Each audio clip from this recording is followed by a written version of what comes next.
ఈ బ్రహ్మ పరమేశ్వరులు అసురులకి ఇస్తున్న వరాల వల్ల శ్రీ మహావిష్ణువు సరిగ్గా విశ్రాంతి కూడా తీసుకునేవాడు కాదు. పూర్వం హయగ్రీవుడు అనే అసురుడు ఉండేవాడు. ఇతని తల గుర్రం మొహంలా ఉండి మిగతా శరీరం మనిషిలా ఉండేది. అయితే ఒకసారి బ్రహ్మకు ఘోర తపస్సు చేస్తాడు.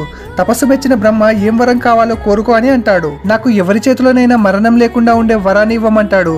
అది సృష్టికి విరుద్ధం, ఇంకేమైనా కోరుకో అని బ్రహ్మ అంటాడు. దాంతో హయగ్రీవుడు అచ్చం నా శరీరం ఉన్నవాడి చేతిలోనే నా చావు ఉండాలని కోరుకుంటాడు.